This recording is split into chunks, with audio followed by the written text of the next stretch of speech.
আসসালামু আলাইকুম ওয়া রাহমাতুল্লাহ নাহমাদুহু ওয়া নুসাল্লি আলা রাসূলিল কারীম আম্মা বাদ। এই দর্শে আমরা আলোচনা করব যদি ইমামদের একাধিক কৌল থাকে আর কোনো কৌলের প্রেক্ষাপটে যদি কোনো দলিল থাকে, কোরআন এবং হাদিস থেকে যদি কোনো দলিল পাওয়া যায়, দেরায়া পাওয়া যায়, রিওয়ায়া পাওয়া যায়, তাহলে দলিলের শক্তির ভিত্তিতে বা কুওয়াতে দলিলের ভিত্তিতে ওই রেওয়ায়েতকে বা ওই মতকে প্রাধান্য দেওয়া। এটা হলো 6 নম্বর মূলনীতি, 9টি মূলনীতির 6 নম্বর। আর ধারাবাহিক মূলনীতির 26 নম্বর মূলনীতি, যে রেওয়ায়েতের এতেবার, রেওয়ায়েতের বিবেচ্যতা বা বিবেচনা করা, রেওয়ায়েতের বিবেচনা করা, যদি কোন দলিল পাওয়া যায় দলিলের বিবেচনা করা। আল আকওয়া হুজ্জাতান রাজিউন আলা গায়রিহি, যেটা দলিলের দিক থেকে শক্তিশালী সেটা অন্যের উপর কিভাবে প্রাধান্য পাবে, এটার উপর কিভাবে তারজি দেওয়া হবে। আসাদিসা 6 নম্বর মূলনীতি, ধারাবাহিক 9টি মূলনীতির মা ফি শারহুল মুনিয়া ফি বাহসি তা'দিল আরকান, যে শারহুল মুনিয়ার মধ্যে এসেছে যেটা তা'দিল আরকানের বহসের মধ্যে। বাদামা যাকারা ইখতিলাফু রিওয়ায়াত আনিল ইমাম ফি তামানিনাতি হাল হিয়া সুন্নাতুন আও ওয়াজিবাতুন, যেখানে উল্লেখ করা হয়েছে যে ইমাম আবু হানিফা থেকে ইখতিলাফু রিওয়ায়া এসেছে।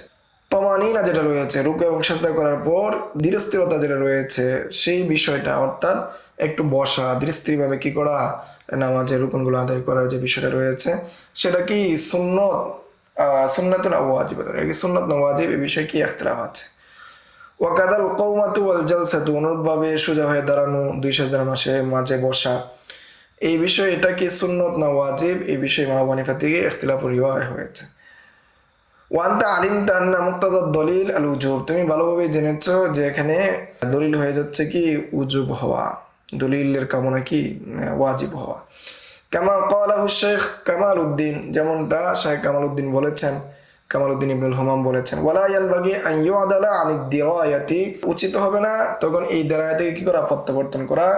ইদা ওয়াফাকাতহা রিওয়ায়াতুন, যেহেতু এখানে রিওয়ায়াত পাওয়া গিয়েছে। রিওয়ায়াত কি, যে এক আরবি, একজন গ্রাম্য বেদুইন রাসূলের সামনে নামাজ পড়ছে, নামাজ পড়ার পর রাসূলের কাছে আসছে, বলছে, রাসূল বললেন যে সল্লি লা তুসল্লি, যে তুমি কি করো, নামাজটা আবার পড়ো, যে কেন তোমার নামাজ হয়নি, তুমি নামাজ পড়োনি। এভাবে 3বার বলার পর রাসূল বললেন যে ধীরস্থিরভাবে নামাজ আদায় করার জন্য, ধীরস্থিরভাবে আদায় করেছে, তোমার নামাজ হয়েছে বলে রাসূল ধরে নিয়েছে। তো ওই নামাজের মধ্যে তমানিনাত ছিল, যেহেতু এটা খবরে ওয়াহিদ, খবরে ওয়াহিদের মাধ্যমে কি সাব্যস্ত হয়, খবরে ওয়াহিদের মাধ্যমে উজুব সাব্যস্ত হয়, হাদিসের মাধ্যমে, খবরে ওয়াহিদের মাধ্যমে এবং আদেশের মাধ্যমে উজুব সাব্যস্ত হয়। সেই হিসাবে এখানে উজুব হওয়া এটা কি দেরায়ার মুওয়াফাকাত, বা এটাই কি দেরায়া মুওয়াফাকাত করে, রেওয়ায়া কি করে, দেরায়াতের মুওয়াফাকাত করে। ওয়াদ-দিরায়াতু বিদ-দালিল মুহমালাতি তুস্তামালু বিমানাদ দালিল, এখানে দিরায়া যেটা রয়েছে সেটা দলিলের অর্থে ব্যবহার হয়েছে। কামা ফিল মুস্তাসফা ওয়া ইউয়িদুহু মা ফি আখিরিল হাবিল কুদসি, এবং সেটাকে তাইদ করে হাবিল কুদসি শেষের দিকে যেটা রয়েছে। ইদা ইখতালাফাতির রিওয়ায়াতু আন আবি হানিফা ফি মাসালাতিন, যখন ইমাম আবু হানিফা থেকে কোনো মাসালা ক্ষেত্রে একাধিক রিওয়ায়াত আসে, ফাল আউলা বিল আখজি আকওয়াহা হুজ্জাতান, তখন উচিত হবে যে যেটা দলিলের দিক থেকে অধিক শক্তিশালী সেটাকে গ্রহণ করা। এর উদাহরণ হলো যে দেরায়াতের ভিত্তিতে ফতোয়া দেওয়া বা দলিলের ভিত্তিতে ফতোয়া দেওয়া, যেমন আমরা এবারতেই পেয়েছি, সেটা হলো নামাজে তা'দিল আরকান বা রুকুন সমূহ সঠিকভাবে আদায় করা, ইতমিনানের সাথে আদায় করা এর ওয়াজিব হওয়া। যেমন নামাজে তা'দিল আরকান ইমাম আবু ইউসুফ রাহমাতুল্লাহির মতে ফরজ, ইমাম আবু হানিফা এবং মুহাম্মদ রাহমাতুল্লাহি থেকে 2টা বর্ণনা আছে। আল্লামা জুরজানি রাহমাতুল্লাহি আলাইহি এর তাখরিজ অনুযায়ী এটিকে সুন্নত বলেছেন, জুরজানি তাখরিজ অনুযায়ী এটি সুন্নত, আর আল্লামা খারকি রহমতুল্লাহি আলাইহি এর তাখরিজ অনুযায়ী এটি ওয়াজিব। ওয়াজিব হওয়ার যে রিওয়ায়াত বা বর্ণনা আছে সেটা দেরায়াত বা হাদিসের মাধ্যমে শক্তিশালী, তাই এর উপরই ফতোয়া দিতে হবে। এমনকি কেউ নামাজে যদি তা'দিল আরকান ঠিকভাবে না আদায় করে, তাহলে তার জন্য সেজদায়ে সাহু দেওয়া আবশ্যক, যেহেতু সে ওয়াজিব তরক করেছে। তার মূল ইবারত হলো তা'দিল আরকান হুয়া সুন্নাতুন ইনদাহুমা ফি তাখরিজিল জুরজানি, যে জুরজানি রহমতুল্লাহি আলাইহি এর তাখরিজ অনুযায়ী বোঝা যায় যে ইমাম আবু হানিফার নিকট বা তরফাইনের নিকট তা'দিল আরকানটা হলো সুন্নাহ, ওয়া ফি তাখরিজিল কারখি ওয়াজিবুন, আর ইমাম কারখি রহমতুল্লাহি আলাইহি এর তাখরিজ অনুযায়ী এটা ওয়াজিব। হাত্তা তাজিবু সাজদাতাস সাহওয়ি বিতারকি, এমনকি সাজদায়ে সাহু দুটি সাজদা আবশ্যক হয় সেটা তরক করার কারণে কাদা ফিল হাদা ওয়া জাজামা বিসানি ফিল কানজি ওয়াল ওয়াকায়া ওয়াল মুলতাকা। আর এই বিষয়ে আরো শরীরও হয়েছে যেটা পাওয়া যায় কানজুদ দাকায় ওয়াকায়াতুর রিওয়ায়া ফি মাসাইল হিদায়া মুলতাকাল আবহর মুক্তাজুল আদিল্লাতি কামা ইয়াতি। আর এখানে যে দলিলের এটা মুওয়াফাক হয়েছে এটা সামনে আসবে। ক্বালা ফিল বাহরি ওয়া বিহাদা ইউযআফু কওলুল জুরজানি, এই জন্য জুরজানির কৌলকে কি করা হবে, এটা দাইফ করা হবে। ওয়াকালা শামী বাহসান ওয়াল হাসিল আন্নাল আসাহ রিওয়ায়াতান ওয়া দিরায়াতান উজুব তা'দিল আরকান। যেখানে হাসিল কথা হলো, সমূল কথা হলো যে রিওয়ায়াতান এবং দিরায়াতান তা'দিল আরকান ওয়াজিব হওয়াটাই কি বিশুদ্ধ অভিমত। এটা হলো ইমাম শামির কৌল। আচ্ছা, তাহলে আমরা প্রথমে একটা উদাহরণ পেলাম। আরেকটা উদাহরণ যে কওমা এবং জলসা ওয়াজিব হওয়া, কওমা এবং জলসা ওয়াজিব নাকি অন্য কিছু। তো রুকু থেকে সোজা হয়ে দাঁড়ানো এবং দুই সেজদার মাঝে সোজা হয়ে বসা বিষয়ে, এই বিষয়ে ইমাম আবু ইউসুফ বলেছেন ফরজ এবং তরফাইনের প্রসিদ্ধ মত একটা রয়েছে সুন্নত, অন্যদিকে আছে ওয়াজিব। তো ওয়াজিবের মতটা যেহেতু দাঁড়ায়ার কি হয়ে মানে কাছাকাছি হয়, রাসূলের হাদিসের বা রাসূলের যে মুআযাবাত যে আমল রয়েছে সেটা থেকে পাওয়া যায়, সেই জন্য ওয়াজিবের কোলটাকে গ্রহণ করা উত্তম এবং সেটার কোলকে সেই অনুযায়ী ফতোয়া দেওয়া আবশ্যক হবে। قال الشامي أما القومة والجلسة وتعديلهما فالمشهور في المذهب السنية।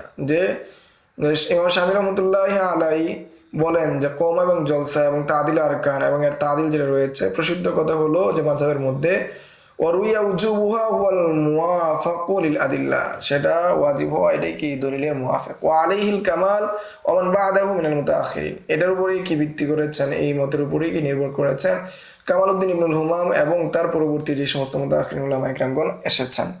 ওয়াকাদ আলিমতু কওলা তিলমিজি আন্নাহু সাওয়াব, এখন কামালউদ্দিন ইবনুল হুমামের ছাত্র কাসিম ইবনে কুতলুব ওনার কোলের মাধ্যমে জানা গিয়েছে এটা কি সঠিক। ওয়াকাল আবি ইউসুফ বিফারজিয়াতিল কুল, আর উপর দিকে আবি ইউসুফ বলেন যে কওমা জলসা সহ অন্যান্য আরো যেটা রয়েছে অর্থাৎ তমানিনাত সহ সবটাই কি ফরজ। তবে এই যেহেতু ওয়াজিবের রিওয়ায়াতটা দেরায়া দলিলের ভিত্তিতে রাসূলের হাদিস এবং মুআযাবাতের মাধ্যমে কি জানা যায় যে এটা রাসূল শেষ মুআযাবাত করেছেন, এই জন্য সেটার উপরে কি ফতোয়া দিতে হবে, সেটার উপর আমল করতে হবে। ওয়াকালা ফি শারহিল মুনিয়া, আমরা মেন ইবারত, আচ্ছা মেন ইবারত আসি না, এখানে আরেকটা ইবারত অতিরিক্ত ইবারত উল্লেখ করা হচ্ছে। ওয়াকাদাল কওমাতু মিনার রুকুই ওয়াল জালসাতু বাইনা সাজদাতাইন ওয়াত তামানিনাতু ফীহিমা কুল্লুহা ফারাইদু ইনদা আবি হানিফা লিল হাদিসিল মাযকুর। যে কওমা করা রুকুর মধ্যে জলসার মধ্যে থেকে কি করা কওমা করা এবং দুই সাজদার মধ্যে কি জলসা, দুই সাজদার মধ্যে জলসা করা, ওয়াত্তামানিনাতু এবং কি করা দৃষ্টিভাবে সেগুলো আদায় করা, কুল্লুহা ফারাইদ ইনদা আবি হানিফা লিল হাদিসিল মাযকুর, যে গুরুত্ব হাদিসের কারণে তিনি সেটাকে ফরজ মনে করেন। ওয়া ইনদাহুমা সুনানু আলা মা যুকিরা ফিল হিদায়া ওয়া গায়রিহা, আর তরফানের নিকট সেটা সুন্নাত যেটা হিদায়া সহ অন্যান্য কিতাবের মধ্যে পাওয়া যায়। وقال الشيخ كمال الدين ابن الهمام ينبغي أن تكون القومة والجلسة واجبتين للمواظبة، যে কওমা এবং জলসা উভয়টি ওয়াজিব হওয়াই কামনা করে যেহেতু রাসূল এটার উপরে মুওয়াযাবাত করেছেন। সুম্মা ক্বাল ক্বাদ আলিমতু আন্না মুক্তাদা দলিল আল উজুব, এরপর আমি জেনেছি তিনি বলেন যে এখানে মুক্তাদা দলিল উজুব, যে দলিলের তাকাজা হলো ওয়াজিব হওয়া। ওয়া ফি কুল্লি মিনাত তামানিনাতি ওয়াল কওমাতি ওয়াল জালসাতি আল উজুব, ফলে তামানিনা করা জলসা এবং কি কওমা সবগুলোই কি ওয়াজিব হওয়া। কাদা ক্বালাহু শেখ কামালউদ্দিন ইবনুল হুমাম, যিনি কি শেখ কামালউদ্দিন ইবনুল হুমাম বলেছেন। ওয়ালা ইয়ানবাগি আন ইউ'দারা আনি দিরায়াতি ইদা ওয়াফাকাতহা রিওয়ায়াতুন, ফলে উচিত হবে না যে দিরায়াতে কি করা উদুল করা উচিত হবে না যদি সেটা রিওয়ায়াত কি হয় মুওয়াফাকাত হয়। গুনিয়াতুল মুমতালি আলা মুনিয়াতিল মুসাল্লি কিতাবের মধ্যে এসেছে। আচ্ছা, এর কয়েকটা উদাহরণ যে ঈদের নামাজ ওয়াজিব হওয়া, যে ঈদের নাম 3 নম্বর উদাহরণের মধ্যে আমরা 2টা উদাহরণ পেয়েছি, এর মধ্যে 3 নম্বর উদাহরণ হলো ঈদের নামাজ সম্পর্কে মাযহাবের বিভিন্ন বর্ণনা রয়েছে। কিছু বর্ণনা থেকে বোঝা যায় যে ঈদের নামাজ সুন্নাত, আবার কিছু বর্ণনা থেকে বোঝা যায় ঈদের নামাজ ওয়াজিব। কিন্তু দিরায়া বা দলিলাদিল্লাহ যদি তালাশ করা হয় তাহলে দেখা যায় যে রাসূল সাল্লাল্লাহু আলাইহি ওয়াসাল্লাম ঈদের নামাজ চালু হওয়ার পর থেকে তিনি কি করেছেন, প্রতি বছর ঈদের নামাজ আদায় করেছেন, কোনো সময় পরিত্যাগ করেননি। এতএব ওয়াজিবের যে মতটা আছে সেটাকে কি করতে হবে, অগ্রাধিকার দিতে হবে, সেটার উপরই আমল করতে হবে। তো ইবারত অতিরিক্ত ইবারত কিতাবিন ইবারত না, তাজিবু সালাতুল ঈদাইন আই তাসরিহু বিউজুবিহা, যে কি হবে ঈদের নামাজ ওয়াজিব। অর্থাৎ সেটার উজুব হওয়ার পর কিছু স্পষ্টতা। ও আহাদুর রিওয়ায়াতান আন আবি হানিফাতা, সেটা হলো আবু হানিফা থেকে, আবু হানিফার দুই রিওয়ায়াতের এক রাত।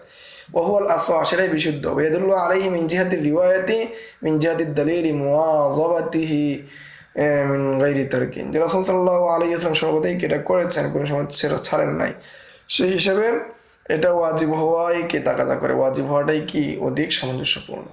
বাহরুর রায়াক বাদাইউস সানায়া। তো এই ছিল 6 নম্বর মূলনীতি, ধারাবাহিক 9টি মূলনীতির 6 নম্বর মূলনীতি। আর কিতাবের শুরু থেকে এই পর্যন্ত 26 নম্বর মূলনীতি, যে রেওয়ায়েতের এতেবার করা, যে রেওয়ায়েতের বিবেচনা করা, যদি কোনো দলিল পাওয়া যায় সেই কপি দলিলের ভিত্তিতে কোনো মতকে প্রাধান্য দেওয়া সম্পর্কে সংক্ষিপ্ত আলোচনা। আসসালামু আলাইকুম ওয়া রাহমাতুল্লাহি ওয়া বারাকাতুহু। يؤتي الحكمة من يشاء ومن يؤت الحكمة فقد أوتي خيرا كثيرا وما يذكر إلا أولو الألباب.